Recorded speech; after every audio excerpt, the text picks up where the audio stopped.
Chapitre 196. En descendant du Nebo. Je regretterai toujours cette montagne et ce repos dans le Seigneur, dit Pierre, alors qu'il s'apprête à descendre dans la vallée par une côte très sauvage. Il se trouve dans une chaîne de montagnes très élevées. À l'est, au-delà de la vallée, d'autres monts, et des monts au sud, et des monts encore plus élevés au nord. Au nord-ouest, la verte vallée du Jourdain, qui débouche dans la mer Morte. À l'ouest, d'abord la mer de couleur sombre, et puis, au-delà, le désert aride et pierreux, interrompu seulement par la splendide oasis d'Engadi. Et puis, les monts de Judée. Un panorama imposant, étendu, de quelque côté que l'œil se tourne. Et on oublie, dans une pareille vision de vie végétale, que l'on suppose ou que l'on sait habiter, la sombre vision du lac asphaltite, sans voile, sans vie, toujours sombre, même sous le soleil, triste même dans la péninsule basse et étendue qui s'avance du côté oriental, presque jusqu'au milieu du lac, mais quelques sentiers pour descendre dans la vallée. Seuls les animaux sauvages peuvent se trouver à l'aise dans ces sentiers. Si on ne pouvait s'agripper aux troncs et aux buissons, on ne pourrait descendre du sommet, ce qui fait bougonner l'Iscariote. Et pourtant je voudrais encore y retourner, réplique Pierre. Tu as des goûts singuliers. Ici c'est pire encore que le premier endroit et que le second. Jean objecte. Mais pas pire que l'endroit où notre maître se prépara à la prédication. Oh, pour toi, tout est toujours beau. Oui, tout ce qui entoure mon maître est beau et bon, et je l'aime. Fais attention, que dans ce tout, j'y suis moi aussi. Et souvent il y a des pharisiens, des sadducéens, des scribes, des hérodiens. Tu les aimes, eux aussi? Lui les aime. Et toi? Ha ha! Tu fais comme lui, hein? Mais lui, c'est lui. Et toi, c'est toi. Je ne sais si tu pourras toujours les aimer, toi qui pâlis quand tu entends parler de trahison et de mort, ou quand tu vois ceux qui désirent ces choses. C'est signe que je ne suis encore que très imparfait si je me trouble par crainte pour lui et par indignation envers les coupables. Ah! Tu te troubles aussi par indignation? Je ne l'aurais pas cru. Alors, si toi, par hasard, tu voyais un jour quelqu'un qui nuirait réellement au maître, que ferais-tu? Moi? Tu me le demandes? La loi dit œil pour œil, dent pour dent. Mes mains deviendraient des tenailles autour de sa gorge. Oh oh! Lui dit que l'on doit pardonner. C'est tout le bien que t'a fait la méditation? Laisse-moi, troubleur. Pourquoi me tenter, me troubler? Qu'as-tu dans le cœur?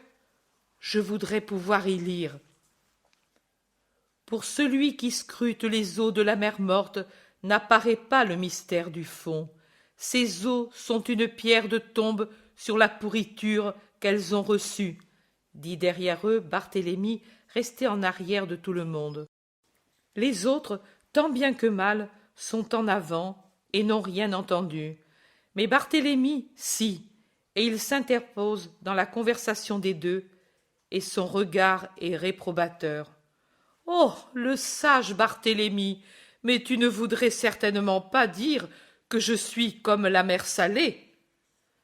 Ce n'est pas à toi que je parlais, mais à Jean. Viens avec moi, fils de Zébédée, moi je ne te troublerai pas. Et il prend Jean par le bras comme pour s'appuyer, lui, l'âgé, sur l'agile et jeune compagnon. Judas reste en arrière, et il fait derrière eux un geste méchant de colère.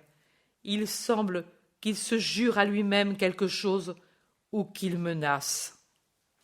Que voulait dire Judas? Et toi, que voulais-tu dire? Demande Jean au vieillot Nathanaël. N'y pense pas, ami. Pensons, au contraire, à tout ce que nous a expliqué le Maître ces jours-ci, comme on a compris Israël. C'est vrai, moi je ne comprends pas que le monde ne le comprenne pas. Nous non plus, Jean, Nous ne le comprenons pas complètement. Nous ne voulons pas le comprendre. Tu vois quelle difficulté nous avons à accepter son idée messianique? Oui, pour tout, nous le croyons aveuglément, mais pas pour cela. Toi qui es instruit, sais-tu m'en dire le pourquoi? Nous qui trouvons que devant le Christ les rabbis sont obtus, pourquoi alors nous aussi n'arrivons-nous pas à l'idée parfaite d'une royauté spirituelle du Messie? Nathanaël répond à Jean: Je me le suis demandé bien des fois, car je voudrais arriver à ce que tu appelles l'idée parfaite, et je crois pouvoir me tranquilliser en me disant à moi-même que ce qui s'oppose en nous, qui avons la volonté de le suivre non seulement matériellement et doctrinalement, mais aussi spirituellement, à cette acceptation, ce sont tous les siècles qui sont derrière nous, et qui sont en nous, en notre intérieur. Tu vois, regarde à l'Orient, au Midi et à l'Occident. Chaque pierre a un souvenir et un nom. Chaque pierre, chaque fontaine, chaque sentier, chaque village ou citadelle, chaque ville, chaque fleuve, chaque montagne, que nous rappelle-t-il? Que nous crie-t-il? La promesse d'un sauveur, les miséricordes de Dieu pour son peuple, comme la goutte d'huile d'une outre percée. Le petit groupe du début, le noyau du futur peuple d'Israël, s'est répandu avec Abraham à travers le monde jusqu'à la lointaine Égypte, et puis, de plus en plus nombreux, il est revenu avec Moïse aux terres du père Abraham, riche de promesses de plus en plus vastes et plus assurées, et des marques de la paternité de Dieu, devenant un vrai peuple, car pourvu d'une loi, la plus sainte des lois. Mais qu'est-il arrivé ensuite? Ce qui est arrivé à cette cime qui, il y a un moment, brillait dans le soleil, regarde-la maintenant. Elle est enveloppée de nuages qui en changent l'aspect. Si nous ne savions pas que c'est elle, et si nous devions la reconnaître pour nous diriger sur un chemin sûr, le pourrions-nous, changer comme elle l'est par des couches épaisses de nuages qui ressemblent à des mamelons et des dômes? C'est ce qui est arrivé en nous. Le Messie est ce que Dieu a dit à nos pères, aux patriarches et aux prophètes, immuable, mais ce que nous y avons mis de nous pour l'expliquer selon la pauvre sagesse humaine, voilà que cela nous a créé un Messie, une figure morale du Messie tellement fausse que nous ne reconnaissons plus le vrai Messie. Et nous, avec les siècles et les générations qui sont derrière nous, nous croyons au Messie que nous avons imaginé, au vengeur, au roi humain, très humain, et nous n'arrivons pas, en dépit de ce que nous disons et croyons, à concevoir celui qui est Messie et roi tel qu'il est réellement, tel que pensé et voulu par Dieu. C'est cela, mon ami. Mais alors, nous n'arriverons jamais, nous, du moins nous, à voir, à croire, à vouloir le vrai Messie. Nous y arriverons. Si nous ne devions pas y arriver, lui ne nous aurait pas choisis. Et si l'humanité ne devait jamais arriver à bénéficier du Messie, le Très-Haut ne l'aurait pas envoyé.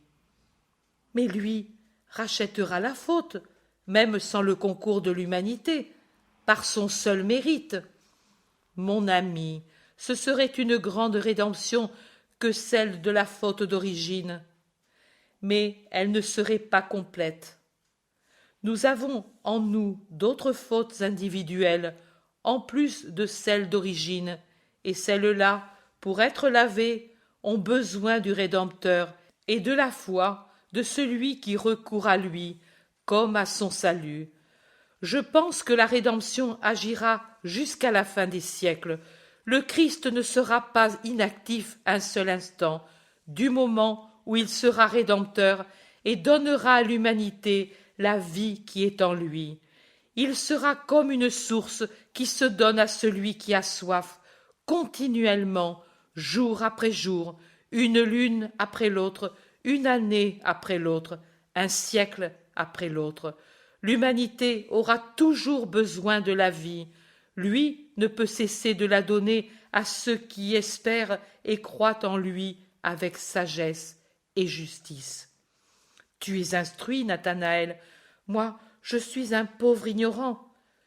Tu fais par instinct spirituel ce que j'accomplis péniblement par réflexion mentale, notre transformation d'Israélites en chrétiens.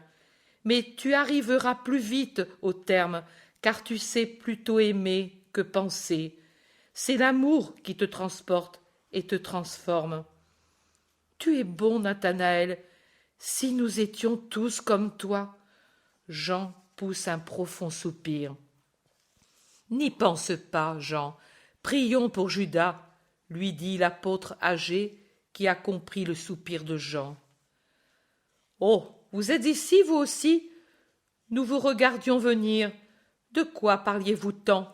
Demande Thomas en souriant. Nous parlions de l'ancien Israël. Où est le maître? Il est allé en avant, avec les frères et Isaac, voir un berger malade. Il nous a dit d'aller par ce chemin jusqu'à celui qui monte vers la cime. Allons, alors. Ils descendent maintenant par un sentier moins casse-cou jusqu'à un vrai chemin muletier qui monte au Nebo. Il y a dans le bois une poignée de maisons. Plus bas, presque dans la vallée, un village proprement dit montre ses maisons blanches sur la pente qui devient très douce. Du petit chemin où ils sont, ils voient les gens qui entrent dans le village. Pierre demande: « C'est là que nous attendons celui de Pétra ?» Oui, c'est le village. Espérons qu'il soit arrivé, auquel cas nous reprendrons demain la route du Jourdain. Je ne sais pas. Je ne me sens pas du tout tranquille ici, dit Matthieu. Le maître avait dit d'aller beaucoup plus en avant, dit Iscariote. Oui, mais j'espère qu'on va le convaincre du contraire. Mais de quoi as-tu peur? De Hérode? De ses sbires? Des sbires, il n'y en a pas seulement près d'Hérode. Oh, voilà le maître. Les bergers sont nombreux et heureux. Eux sont conquis. Ce sont des nomades. Ils vont aller répandre la bonne nouvelle que le Messie est sur la terre, dit encore Matthieu. Jésus les rejoint avec une suite de bergers et de troupeaux. Allons, nous avons à peine le temps d'arriver au village. Eux vont nous loger. Ils sont connus. Jésus est content d'être parmi des simples qui savent croire au Seigneur. Seigneur, Seigneur.